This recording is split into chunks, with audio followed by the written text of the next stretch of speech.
Hello everybody, welcome to divinely guided 7777। कैसे हैं आप सब लोग। मैं आ गई हूँ एक और फ्रेश रीडिंग के साथ और आज की रीडिंग में हम चेक करेंगे कि what will happen in next 72 hours. 72 hours makes around 3 days. तो देखेंगे कि नेक्स्ट 72 आवर्स तक क्या पॉसिबिलिटीज़ हैं आपकी लाइफ में जो कि हो सकती हैं, और कुछ भी डेफिनेट नहीं होता, कुछ भी कंफर्म नहीं होता। नेक्स्ट 72 आवर्स की रीडिंग करने की पूरी कोशिश करेंगे। हो सकता है कुछ चीज़ें एक्सटेंड हो जाएं, कुछ चीज़ें विद इन 72 आवर्स हो भी जाएं, but it's all about the possibilities. क्योंकि यहाँ पर कोई भी पत्थर पे लिखी भी बात नहीं है, सब कुछ खुदा ताला के हाथ में है। We will just check the possibilities. तो देखते हैं कि नेक्स्ट 72 आवर्स तक आपकी क्या एनर्जी होने वाली है, क्या एक्सपेक्ट कर सकते हैं आप। ये टाइमलेस, जनरल और कलेक्टिव रीडिंग होगी। जब कभी भी आपकी नज़र से गुजरेगी तो ये आपका उस वक्त का मैसेज होगा। मैसेज वही लीजिएगा जो लगे आपको अपनी सिचुएशन से मैच करता हुआ। 2 कार्ड्स आ गए हैं, तो 2 कार्ड्स मैं ले लेती हूँ, बल्कि ये कार्ड पहले आया था, 2 ऑफ सोर्ड्स और एम्प्रेस। नेक्स्ट 72 आवर्स तक क्या पॉसिबिलिटीज़ हो सकती हैं। नेक्स्ट 72 आवर्स तक आपकी एनर्जी, नेक्स्ट 72 आवर्स तक आपकी एनर्जी, एम्परर। ओके, ऑलराइट, सारे स्ट्रॉन्गली 3 मेजर आर्कानाज आए हैं। नेक्स्ट 72 आवर्स तक आपकी एनर्जी अगर मैं चेक करूं तो मुझे यहाँ पर ये एक एनर्जी किसी पर्सन के इन्फ्लुएंस की भी नज़र आ रही है कि कोई आपको बहुत ऑब्सेसिवली सोच रहा है और उसके सोचने में कोई एक फ़ैसला पेंडिंग में है। फ़ैसला उसको इस मामले में बिल्कुल क्लियर है कि जैसे उसको अच्छी तरीके से पता है कि उसको आपको लेकर क्या करना है, उसका आपके लिए उसका माइंडसेट क्या बना हुआ है।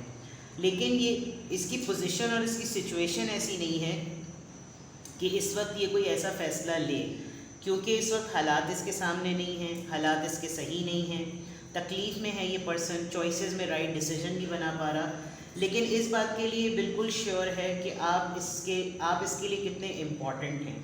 तो नेक्स्ट 72 आवर्स तक कहीं ना कहीं कोई पर्सन आपको लेकर किसी डिसीजन मोड में है, और ये आपकी नेचर को लेकर, आपकी हार्मनी को लेकर, आपकी ग्रोथ को लेकर बहुत ज़्यादा आपकी तरफ अपील फील करता है। अपने डिसीजन में जो ये आपके लिए लेना चाहता है उसमें इसकी स्टेबिलिटी भी है, इसकी प्रोटेक्शन भी नज़र आ रही है। ये काफ़ी पर्सन जो है वो स्ट्रॉन्ग है, स्टबन है और डिपेंडेंट नहीं है किसी के ऊपर, ख़ुद इंडिपेंडेंट पर्सन है। और हो सकता है कि आप नेक्स्ट 72 आवर्स में बहुत बड़ी पॉसिबिलिटी है कि आपने अपने पेरेंट्स में से, अपने फादर में से किसी के सामने कोई बात रखी हो, and you must be waiting for the response कि भाई बाबा क्या कहेंगे, फादर क्या कहेंगे, अब्बू क्या कहेंगे, बाबा क्या कहेंगे, डैडी क्या कहेंगे, जो भी आप बुलाते हैं। या तो ये आपके पेरेंट में से कोई एक हो सकता है, या फिर आपके फादर इन लॉ हो सकते हैं, या फिर आपके पार्टनर हो सकते हैं, या फिर कोई एक ऐसा पर्सन जो कि एज में आपसे बड़ा है और कहीं ना कहीं आपकी अपनी लाइफ के डिसीजंस को लेकर आपको इसकी अग्रीमेंट की ज़रूरत बहुत ज़्यादा शिद्दत से पड़ती है। ऑल्दो आप काफ़ी अपने अंदर एक वसत रखते हैं, आप काफ़ी विजनरी हैं और आप इमोशनल स्टेबिलिटी को बहुत अच्छी तरीके से सेंस कर सकते हैं। आपको अपने ही डिसीजंस के बहुत सारे वेयर अबाउट्स का पता होता है कि आप जो फ़ैसला कर रहे हैं वो ठीक है या वो नहीं है ठीक। तो कहीं ना कहीं आप इनको कन्विंस करते हुए भी नज़र आ रहे हैं, लेकिन इस वक्त कोई पर्सन आपके लिए फ़ैसला करेगा। एक तरफ तो आप खुद का बिल्कुल कंफर्म हैं और आपने अपनी बात जो है वो किसी के कोर्ट में डाल दी कि लो भाई अब तुम करो फैसला, मैंने तो ये सारा काम कर दिया। क्योंकि आप प्रिडिक्टेबल हैं, आपको पता है कि जो आपने डिसाइड किया वो ठीक है, ये किसी ना किसी तरीके से मेरी बात मान ली जाएगी और मेरा प्रपोजल इतना सॉलिड है कि कोई रिजेक्ट नहीं कर सकता, क्योंकि मैं इस मामले में कॉन्फिडेंट हूँ। एट द सेम टाइम जब ये पूरी चीज़ बनेगी तो नेक्स्ट 72 आवर्स तक डिसीजन किसी और ने इसको फाइनलाइज करना है। तो नेक्स्ट 72 आवर्स तक आपकी श्योरिटी और किसी की मेच्योरिटी का जो है ना मुकाबला हो सकता है, ये कह सकते हैं। Let's see more. Next 72 hours major arcanas आए हैं, आप कोई बड़ा डिसीजन लेने वाले हैं, बड़ा डिसीजन लेंगे या बड़ा डिसीजन अगर ले चुके हैं तो आपको उसके रिज़ल्ट का वेट है, और रिज़ल्ट इंशाल्लाह ताला बहुत पॉजिटिव आएगा, बिकॉज 2, 3, 4 बिल्कुल सीरीज़ में नंबर आए हैं और बहुत अच्छी पॉसिबिलिटी है। बिगनिंग के मेजर आर्कानास हैं, इसका मतलब लाइफ का जो भी डिसीजन आपने लिया है वो आपकी फ्यूचर की बेटरमेंट के लिए ही है। Strength, another major arcana, Leo. Again major arcana, Death. And then 3 of Pentacles. या तो आप कहीं आपने परमिशन पॉइंट ऑफ व्यू से एक बहुत बड़ा रिस्क लिया है और वो हाँ डिसीजन देखें आ गया, क्लैरिटी मिल गई है आपको। बॉटम ऑफ द डेक आपका क्लैरिटी, एस ऑफ सोर्ड्स का कार्ड आया है। दैट मीन्स आप ऐसे मोमेंट पर बड़ी हिम्मत का मुजाहरा कर रहे हैं कि जैसे किसी ने ना बड़ा नुकसान दिया हो और उस बड़े नुकसान के बाद आपने अपने अंदर ये हिम्मत पैदा की हो कि ज़िंदगी यहाँ पर ख़त्म नहीं होती, मैं दोबारा से अपने आप को स्टैंड अप पर्सन की तरीके से दोबारा से एक न्यू बिगिनिंग की तरफ लेकर जाऊं और मैं अपनी पूरी विल पावर के साथ जो है ना दोबारा से मिलकर काम करूं। मुझे डरना नहीं है, मुझे घबराना नहीं है। मुझे अगर लोग काम की जगह पर डरा रहे हैं तो मुझे वहाँ नहीं डरना। अगर मुझे अपनी स्टडीज़ में कोई खौफ आ रहा है तो मुझे वो नहीं करना। मुझे मेहनत करनी है, मुझे सीखना है। और उसके लिए हो सकता है किसी ने आपसे लिटरली आपके बहुत हार्ड टाइम में आपसे पैसे वैसे बटोर लिए हों, और अगर नहीं तो नेक्स्ट 72 आवर्स तक किसी से पैसे का लेन देन तो प्लीज़ मत कीजिएगा, क्योंकि लोग आजकल इंटर्नशिप की ऑफ़र करके कुछ सिखाने के बदले भी ना पैसे ऐंठने की बहुत ज़्यादा कोशिश करते हैं। तो अगर तो ये नहीं हुआ है तो करिएगा मत, और अगर ये हो गया है तो देन आपका लॉस हो गया। और कहीं ना कहीं आपको ये लग रहा है कि अगर आपने मॉनेटरी डीलिंग कहीं आपके सामने आ गई ना तो पहली फुर्सत में उसको एक साइड पे कर दीजिएगा कि नहीं भाई, कम से कम एक आध हफ्ते तक तो मैं बिल्कुल इस पोजीशन में नहीं हूँ। Because see these are very ending dates, ये 28, 29, 30, 30 बस ये महीना आखिरी का महीना है। तो इस वक्त जो है ना हर कोई रोना पिटना ही कर रहा होता है, यार पैसे नहीं है, बस अगली दफ़ा अगले महीने जैसी पहली तारीख को पैसे आएंगे मैंने दे देना। ऐसा मजाक किसी के साथ नहीं करें, ना खुद करें ना कि अपने साथ होने दें। और ये काम ज़रूरी है बिकॉज इस वक्त आप शायद किसी ओवर टाइम की तरफ जा रहे हैं और ये परमिशन आप अपने पेरेंट्स से ले, बिकॉज यहाँ टीम वर्क की बात आ रही है। तो there is a big possibility कि आप जो हैं वो अपने फादर से या घर के बड़ों से कहें कि यार अब ज़िंदगी चलानी तो है ही।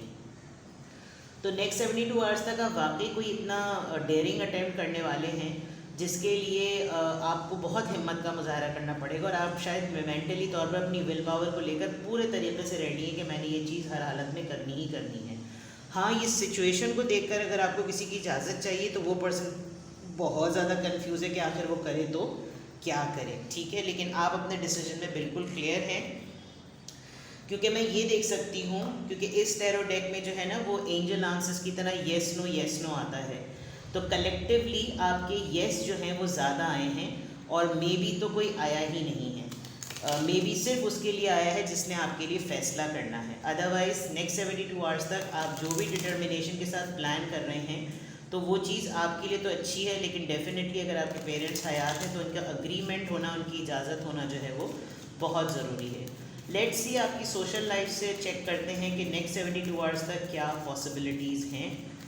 नेक्स्ट 72 आवर्स उड़ते उड़ते कंसर्न, अगेन एक फादर फिगर पर्सन 33, आपकी एज हो सकती है 33, फिर भी आपके पेरेंट्स आपके लिए कंसर्न होंगे, या फिर आपके पेरेंट्स किसी और वजूहत की वजह से कंसर्न है, बट कहीं ना कहीं एक ओल्ड एज पर्सन का कंसर्न नज़र आ रहा है। थीफ, नुकसान हुआ है बड़े लास्ट मोमेंट पर, आपकी फैमिली में किसी बड़े का नुकसान हुआ है और आपको ये लग रहा है कि यार कैसे हमारे आंखों के सामने इन्होंने किसी के साथ इनको ब्लफ कर दिया, जिसकी वजह से मैंने कहा था ना पैसों का लेन देन का कुछ या तो हो गया लॉस तो हो गया, एंड यू आर जस्ट आप अपने तमाम चीज़ों को गेयर अप कर रहे हैं और आप कह रहे हैं कि जैसे मैं अब जिस चीज़ों को फिक्स करूँ, ठीक है, जुडिकेशन आपने तड़ी लगा दी होगी कि मैं कोर्ट हाउस तक खींचूँ या कुछ ऐसा करूँ, या आपने लिटरली केस जो है वो फाइल करने का प्लान किया हो जिसमें आप अपने लिटरली बड़ों को जो एडवाइस कर रहे हो कि हमें डरना नहीं चाहिए, बिकॉज अगर हमारा वास्ता चोरों से पड़ गया तो इसका मतलब ये नहीं है कि हम पीछे हट जाएं। ये एक बहुत बड़ी सोशल लाइफ में आपकी एक्टिविटी नज़र आ रही है। Let's see more bad health, इस पूरे प्रोसेस में आपके घर के किसी बड़े की हालत ख़राब हो गई है, तबीयत किसी की बिगड़ गई है, हो सकता है सदमा ना बेयर कर सके हों, आप नर्सिंग कर रहे हो, उनका ख्याल रख रहे हों, किसी ने डिस्टेंस पर रहते हुए ये चीज़ की है, आपके घर का भी मामला हो सकता है, और अगर ये रिजॉल्व हो गया तो there is a big possibility कि आपके पास अचानक से पैसे आ सकते हैं और आपकी मीटिंग होगी। आप अपनी फैक्ट्री में या कहीं पर भी कोई ऐसा लेबोरियस काम करते हैं तो there is a big possibility कि आप किसी से हेल्प मांगें, किसी ऐसे जानने वाले से जो आपके फ्रेंड जोन से ज़रा बढ़कर है, और वो पर्सन आपसे मिलने के ख्वाहिशमंद होने की वजह से आपसे मिलेगा, लेकिन आप उससे अपना प्रॉब्लम डिस्कस करेंगे। आप अपने वर्क प्लेस पर किसी को पसंद करते हैं और ये पर्सन से आप अपना हर मैटर डिस्कस करते हैं, तो हो सकता है आप इससे हेल्प जो है वो डिमांड करें। इसके कॉन्टैक्ट्स में कोई हायर ऑफिशियल हो सकता है जो आपकी हेल्प करने को तैयार हो जाए, बट अगेन ये रीडिंग हर किसी के लिए नहीं है, तो ये बहुत रेयर मैसेज है जो शायद सबके साथ नहीं जाएगा। नेक्स्ट 72 आवर्स तक आपकी फीलिंग्स को असेस करते हैं। नेक्स्ट 72 आवर्स तक आपकी क्या फीलिंग्स होंगी रोमांटिकली या सोल लेवल पर नेक्स्ट 72 आवर्स तक। जबकि मुझे ऐसा लग रहा है कि आपका फैमिली मैटर जो है वो कोई बहुत ज़्यादा सीरियस सा है, तो इश्क व माशूकी की बातें तो अभी नहीं हैं, लेकिन जज्बात और एहसासात इंसान के साथ 24 घंटे सारी ज़िंदगी उसके साथ रहते हैं, दिन और रात। तो सोल लेवल पर चेक करते हैं कि आपकी फीलिंग्स किस तरह की हैं। सोल लेवल पर चेक करते हैं कि आपकी फीलिंग्स किस तरह की हैं। हीलिंग फैमिली इश्यूज़, मैंने भी कहा था कि आप फैमिली के ही मैटर्स को लेकर परेशान हैं। You are fixing something. Your love life benefit as you forgive your parents. आपके यकीनन किसी पेरेंट के साथ किसी ने किसी का कोई हक गस्ब कर लिया है, attraction. It's a high time for you कि आप डिसेप्शन।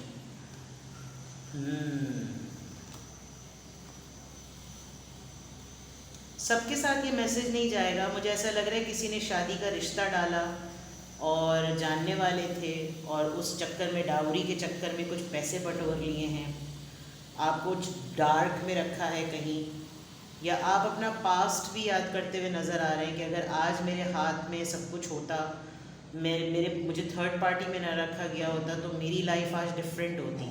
बिकॉज फैमिली इश्यूज़ में कहीं ना कहीं आपकी अपनी ज़िंदगी भी इन्वॉल्व है और आपको इस धोखे और इस फरेब को काफ़ी ज़्यादा आपको लग रहा है कि ये क्यों हुआ मेरी लाइफ में, मैं ये डिज़र्व नहीं करती थी, मैं मोहब्बत डिज़र्व करती थी, मैं रिस्पेक्ट डिज़र्व करती थी, मेरे साथ ये क्यों हुआ। तो ये फीलिंग्स पॉइंट ऑफ व्यू से भी आपको होगा reconciliation and heart to heart conversation. ये कार्ड तो मुझे बिल्कुल जनाब ऐसा ही लग रहा है कि आप मैंने कहा था ना कि किसी ऐसे पर्सन से आप ज़रूर मिलेंगे जो मोर देन अ फ्रेंड है। आप किसी से कांटेक्ट करेंगे अपने मैटर्स को लेकर और आप दिल खोल कर उसको तमाम बातें बताएंगे कि मेरी फीलिंग्स क्या हैं और इस वक्त मेरे हालात क्या हैं, मेरे प्लान्स क्या हैं और मेरा एक्शन क्या है। तो this will happen with in next 72 hours. आप ओपनली किसी को तमाम चीज़ें बताते हुए नज़र आ रहे हैं कि यार मेरे साथ ये हैंड हो गया है, मेरी फैमिली के साथ ये हैंड हो गया है and I am in big shit and big trouble. तो आप उससे मदद नहीं मांग रहे होंगे, you will be you just need someone to talk to, लेकिन इस इंसान को लगेगा कि जैसे आप इसको मदद के लिए याद कर रहे हैं, but it's a matter of just a meeting and just a discussion. ठीक है, तो ये नेक्स्ट 72 आवर्स तक आप ये एक्सपेक्ट कर सकते हैं और खुदा ताला आपके मसलों को हल करे। अगर कोई वाकई ऐसी कोई बात है तो अल्लाह ताला जल्द से जल्द कोई सहल का मामला निकाले, कोई ऐसी सूरत हाल निकाले जिसमें आपके लिए आसानी हो। इस मसले को एक आजमाइश के तौर पे लीजिए, क्योंकि यहाँ पर रीडिंग में आया ही कुछ इस तरह से है। हिम्मत से काम लें, जो कि आप ऑलरेडी ले रहे हैं, लेकिन जोश में होश ना खोएं, जज्बाती ज़्यादा ना हो। डेफिनेटली आप हेल्पिंग हैंड बन सकते हैं, लेकिन इतना भी ज़्यादा ओवरवेलमिंग होकर जो है वो फैसला ना करें, क्योंकि आपके घर के अगर बड़े मौजूद हैं तो they are more experience than you. उनसे निगोशिएट ज़रूर करें और किसी ऐसे पर्सन से, कच्चे का अनाड़ी पर्सन से हेल्प मत मांगिएगा और अपनी कमज़ोरी किसी के सामने ज़ाहिर मत करें, स्पेशली जो आपके ओनर्स होते हैं या जो ऑफिस के लोग होते हैं, वो तो फिर गलती फ़ायदा उठाते हैं। तो बी ब्रेव, बी स्ट्रॉन्ग। अल्लाह की मसलहत होती है, उसी की भेजी हुई आजमाइश होती है और बस इस आजमाइश को आजमाइश के तौर पे लें। अपना बेहद ख्याल रखिएगा। Bye bye.